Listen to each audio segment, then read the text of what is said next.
All right, Larry Krueger here from the Pig and a Pickle Krug Show with our final preview of Rams-Niners.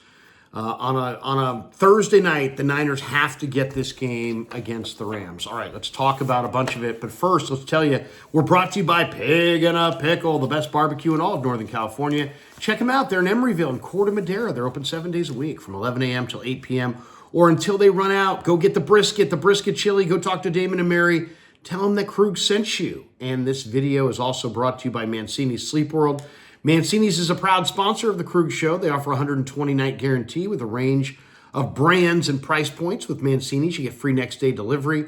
Man, I'm loving my Mancini's bed. Click the link below or go to sleepworld.com and find a bed that works for you. Whether shopping online or visiting in store, use the code KRUG10 and you'll get 10% off your mattress purchase. That's KRUG10, K-R-U-E-G 10, and you'll get 10% off in-store or online at sleepworld.com. All right, Niners and Rams go tonight, and Dre Greenlaw's been activated. He's going to go. Isaac Guerendo's going to play. The Niners got to have this one if they want to stay alive in the playoff race inside the NFC West. Let's talk about some of the keys in this game. One, cover Puka Nacua. Puka Nacua has had a 38% target share over the past 5 weeks. They are going to Puka Nacua all the time. He had 12 catches on like 17 targets last week against Buffalo. You got to get in his pocket and D him up. You got to knock him off his route. You got to flash in front of his face in between him and Stafford. You can't let Stafford have easy layups to Puka Nacua or he literally will throw it to nobody else all day. You have to cover Puka Nacua. He comes into this game really, really hot. I was looking at the fantasy rankings this week. He's like the third-rated receiver in fantasy for the week. People are expecting Puka Nacua to go off in this game against the 49ers. If the Niners want to beat the Rams, they have to neutralize Puka. You can't take him away, but you can't give him 12 catches for 150. It's got to be a struggle.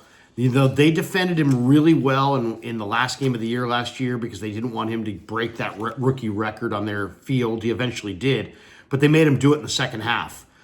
They have to really compete with Puka Nacua. The other key matchup in this game is arguably the best slot receiver in the league, Cooper Kupp, against the best slot corner going, I think, in Demo Lenore. Cooper Kupp's like fourth in the league in receptions out of the slot with like 40, and the guy missed a month. He is an outstanding slot receiver, and Stafford will play pitch and catch with Cooper Kupp all day if you let him as well.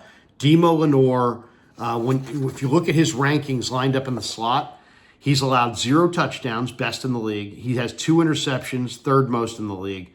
He's allowed a 67.5 passer rating when targeted. That's 4th best in the league. Demo's lined up inside on 293 coverage snaps this season, 3rd most snaps played in the slot in the NFL by any defender all year. That is the matchup right there that I think is going to have a great distance to determining who wins this game. Matthew Stafford last week was absolutely fantastic. He threw for 320 yards against Buffalo and 2 touchdowns. It was the 4th game this season when Stafford was not sacked. Not surprisingly, the Rams are 4-0 in those games, and Stafford has 12 touchdowns and 2 picks in the 4 games. This is the game in a nutshell. If you don't pressure Stafford, you will not win. If Stafford doesn't feel the Niner defensive line, the Niners won't win. He's going that good. When the Niners played the Rams in week 4, they didn't have Puka Nacua. They didn't have Cooper Kupp. And they still beat the Niners with Tutu Atwell and Jordan Whittington doing a lot of the damage. Now they've got 2 of the best receivers going, and the Niners have to respond. But it really starts up front with Stafford. In his wins this year, he's been sacked 6 times. In his losses this year, he's been sacked 22 times. If you sack him, if you pressure him, he will turn it over, and you will beat the Rams. If you don't pressure him, if he doesn't feel your pressure, he's going to sit back there and carve you up like a Thanksgiving turkey. Trent Williams is likely not to go in this game, so it's another game for Jalen Moore at left tackle and Colton McKivitz at right tackle, and they're going to have their hands full. there's no question that Agent Zero on one side, he's tremendous, Byron Young. And then on the other side, you've got the rookie Jared Verse from Florida State. And you got Fisk and Turner inside, who are both very good interior rushers. But Fisk is the guy that really stands out. Or I should say, Verse is the guy that really stands out. Verse has enormous strength. Approaching Lawrence Taylor, Charles Haley. He's that kind of strength. It's unbelievable. He'll bull rush you. I've seen him waltz tackles back into the lap of the quarterback. He's one of the strongest, naturally strongest defensive ends I've ever seen, and he's been very, very productive. He also can beat you to the edge.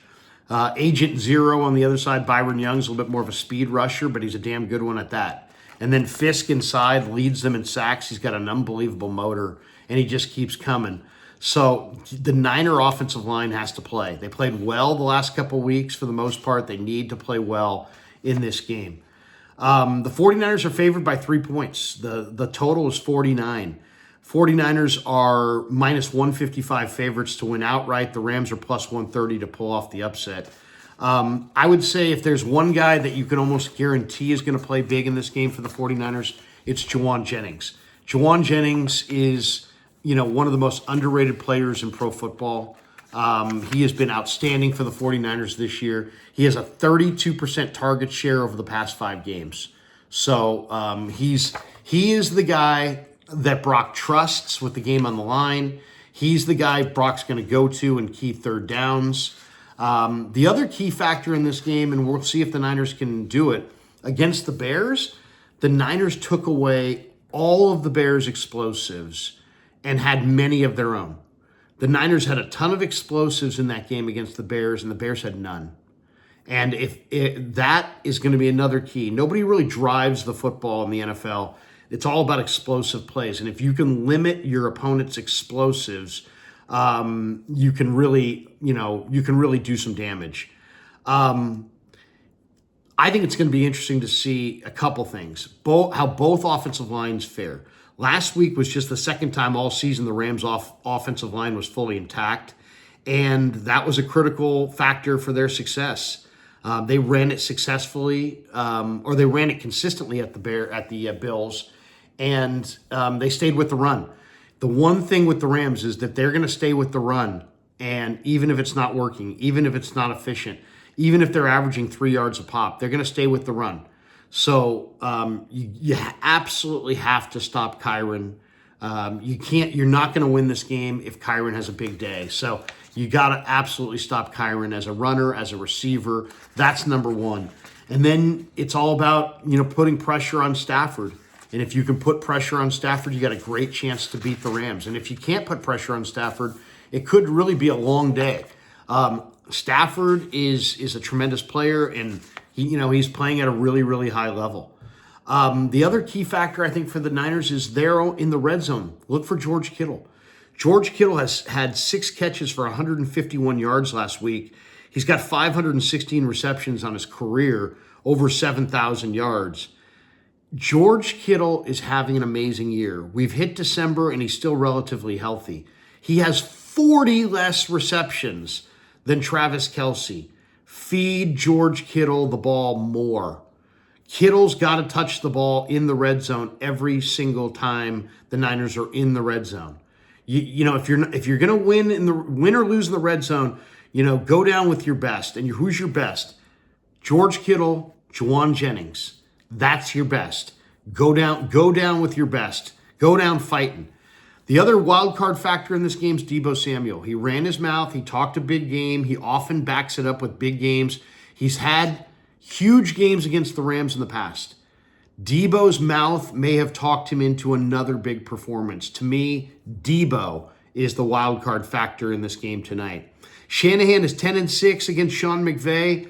McVay's got the only win that either of them care about. The 2021 NFC title game. But I like the Niners tonight to get it done. The Niners are the more desperate team. The Niners are the team that absolutely has to have it. Their season's on the line. It's going to be ugly. It could be wet. Nothing is easy.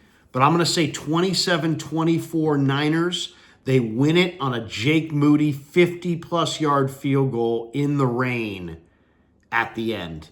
Niners 27, Rams 24. Thanks to Pig in a Pickle for being the title sponsor of The Krug Show. Thanks to Mancini's for sponsoring this video. And thanks to all of you guys for supporting The Krug Show on YouTube.